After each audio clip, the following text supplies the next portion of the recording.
Alright guys, we're going to go through the controls on your new... Alright guys, we're going to show you how to use the GES103 controls on your new machine. So the way I break it down is this. This is your main power switch here, okay? If this is off, nothing will work.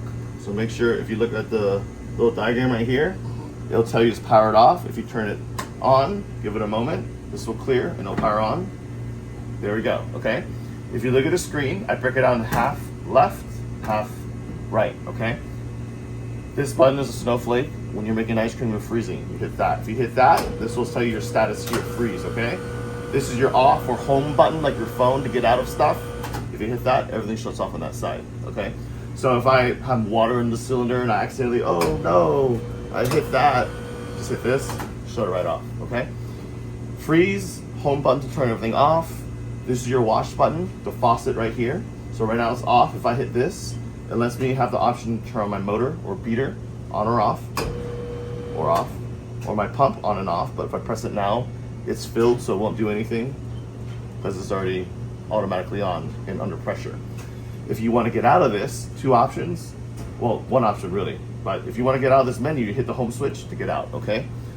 So a lot of times if you want to run your motor and you want to turn it off, you can either hit that to turn it off and then get out, or you can turn it on, and to turn it off, you just hit that, get right out, okay?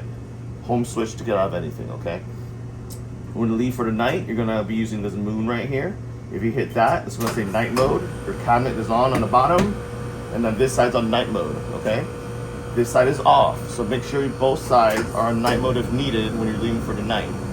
If you leave night and off and you think it's all on night, when you come back in the morning, this side will be refrigerated, the right side will not, because this is off and this is night.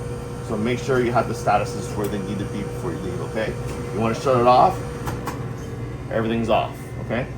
The main number here is your cab temp, not your cylinder temps. To get in your menu to see those numbers, you see the Electro Freeze right here. You will be using this menu a lot. You know, if you have issues, you call me, I'll say, hey, get in the menu. What you do is this, you hit the F button. If you feel like a little divot right here, if you hold it, beep, and it's gonna come up with a menu right here. Up, down, left, right, select, and then this is like your options. So if you come down, like a lot of times, you know, if you want to know the temperatures in here, come down to your actual temps and hit enter.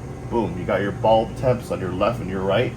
It's 40-some degrees in the 50 on this side, and it's 60 on the bottom right now because we haven't run anything yet. So if you want to go ahead and run, you can hit this and exit out of that menu, and then from there, hit snowflake. There we go. Okay.